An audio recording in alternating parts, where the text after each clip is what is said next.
The morning air was heavy with cut grass and the faint hiss of sprinklers, but the sound that broke through was sharper, uglier.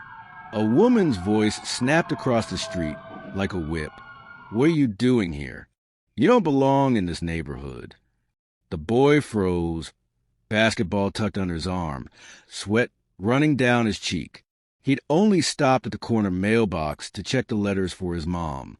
11 years old, scuffed sneakers, and the kind of nervous half-smile kids where when they know adults are watching too closely. "Don't you ignore me," the woman barked, stepping closer, phone already in her hand. Her yard smelled of bleach, and her perfume stung the air, sour and fake. "I've seen you hanging around. I know what you're up to." His throat tightened. I live right here," he said, pointing toward a modest brick house 3 doors down. His voice cracked like it didn't believe itself. The woman sneered, thumb hovering over the emergency dial. "Sure you do. That's what they all say. Let's see what the police think." Across the street, blinds twitched, neighbors pretending not to stare, but catching every second. Their silence was heavier than words. The boy's pulse pounded in his ears. What crime had he committed? Carrying a ball? Breathing? The phone screen lit blue and he heard her cold voice. "Yes, there's a suspicious black male in our neighborhood." His stomach dropped, as if gravity itself had turned cruel. The boy shifted his weight, wishing the ground would open and hide him. He wasn't some stranger drifting through. This street had been since kindergarten. Chalk drawings on the sidewalk, birthday candles blown out in that same brick house.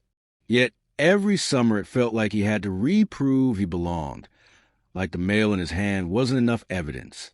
He thought of his mom's words that morning, soft but firm as she tied his shoelace tighter. "Head up, baby. People will see you before they hear you. Don't ever let them decide who you are." He nodded, but her warnings always carried a shadow.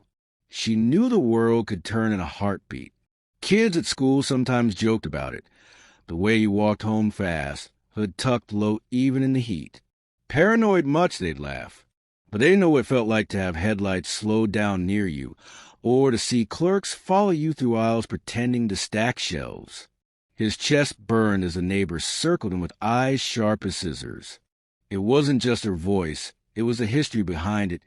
The years of whispered, "Keep an eye on him," every time a skin entered a room. He clenched the mailbox, key in his palm, until the edges dug deep. "Why can't they just leave me alone?" he muttered, low enough only he could hear. The ball slipped from under his arm and rolled into the gutter, thumping like a heartbeat trying to escape. Somewhere deep inside, he wanted to run home, slam the door, disappear behind his mom's strong arms. But another part of him whispered, if he ran, he'd only look guilty. Guilty of what? Of existing? The thought stung harder than the neighbor's glare. The flashing blue and red lights painted the street before the siren even cut. Tires crunched against the curb, loud in the stillness of Saturday morning. The boy's stomach twisted as the patrol car door swung open. Every eye from every window now glued to him like he was already guilty. The neighbor stood taller, arms crossed like she just won a prize. "Over here, officer." "That's him. He's been lurking around." Her words dripped with certainty, like she was reading a script she'd rehearsed her whole life. The officer stepped out, hand resting on his belt. The boy's knees locked, heart hammering so hard it felt like everyone could hear it. "Name?" the officer asked, voice flat, eyes scanning him up and down. He swallowed hard, lips trembling. I live here," he whispered, pointing again toward the house. The officer's gaze didn't follow. The neighbor cut in quick. "He's lying. I've never seen him before. Look at him. Does he look like he belongs?" That line sliced deeper than anything. The words weren't about proof.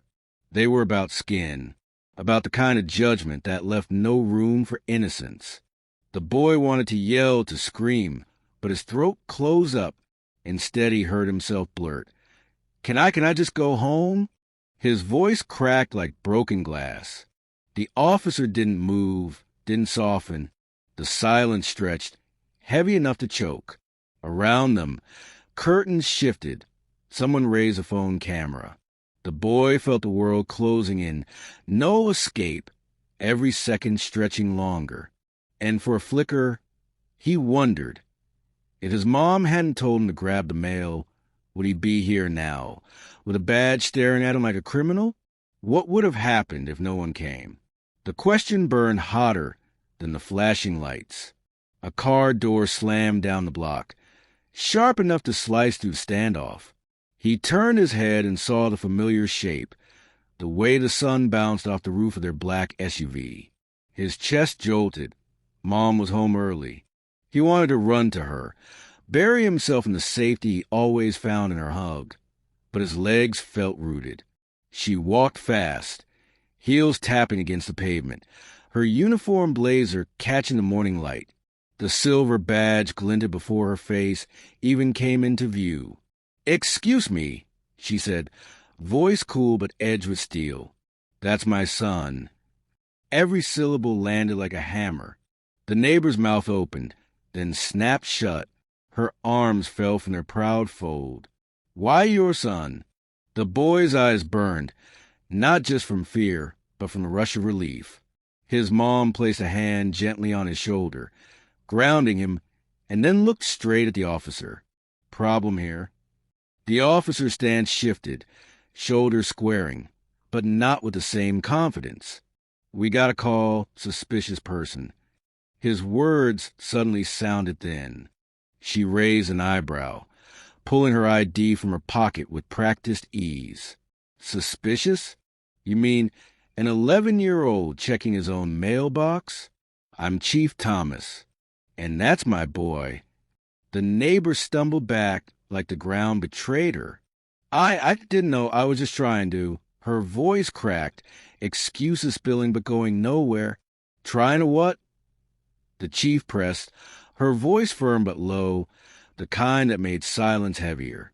The boy felt the shift, the way the whole street leaned now, eyes wide, mouths open, watching a script rewrite itself in real time. In that moment, he realized the power wasn't just in the badge. It was in the truth being laid bare. And for the first time that morning, he stood a little taller, because she had turned the spotlight, and it wasn't on him anymore. The neighbor's face flushed red, blotches spreading across her cheeks as whispers rolled through the street. Curtains no longer hid the audience. Doors cracked open. Phones lifted higher. The same eyes that once burned into the boy now turned sharp on her. Chief Thomas didn't raise her voice. She didn't need to. "You made a false emergency call. You accused a child of a crime that didn't exist. Do you know how dangerous that is?" The words dropped heavy, louder than any siren. The neighbor sputtered, hands flailing. I thought he was... Look, you know how it looks." "How it looks," the chief cut in, one eyebrow arched. "It looked like a kid picking up his family's mail. It looked like you couldn't see past your own prejudice." The officer shifted awkwardly, eyes darting between them, clearly wishing he could melt back into the patrol car. The boy noticed the officer's hand had drifted away from his belt now, arms hanging loose, the threat dissolving in the chief's presence. "You wasted department resources. You put my son at risk," she continued, her tone steady, surgical. "What if another officer had come, one who didn't stop to ask questions? Do you understand what could have happened?"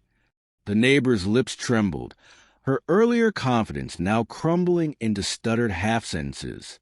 "I didn't mean..." "No, you meant exactly what you did," the chief said sharply. "And now everyone here has seen it. They've seen who you are." A murmur rippled through the onlookers. Someone muttering, shameful, loud enough to carry.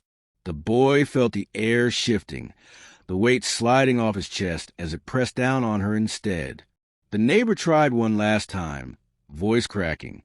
"Please, But her words broke under the silence that followed, a silence thicker than any argument. The chief placed her hand firmly on her son's back, guiding him toward their house. Each step felt like shedding a weight, the boy's shoulders loosening as whispers of support rose from the neighbors who had stayed silent before. Behind them, the neighbor stood frozen, humiliated under the same gaze she tried to weaponize. Phones were still recording, her excuses now etched into evidence she couldn't erase. The officer cleared his throat, voice low. "Ma'am, I'll be filing a report." The neighbor's knees seemed to buckle. The pride she wore earlier now stripped to nothing. At the doorstep, the boy turned, eyes locking on her, not with hatred, but with something heavier, disappointment. He didn't need to say a word. The silence was enough. Inside, the smell of fresh coffee wrapped around him, the normal hum of home returning. His mom knelt down, cupping his face. "You don't let anyone tell you who you are," she whispered. He nodded, blinking back tears, this time not from fear but from relief. As the door closed, the scene outside lingered like a warning. Prejudice doesn't just wound the target, it exposes the one who carries it. And the message hung in the air for everyone watching. Never assume, never judge. Respect humanity first.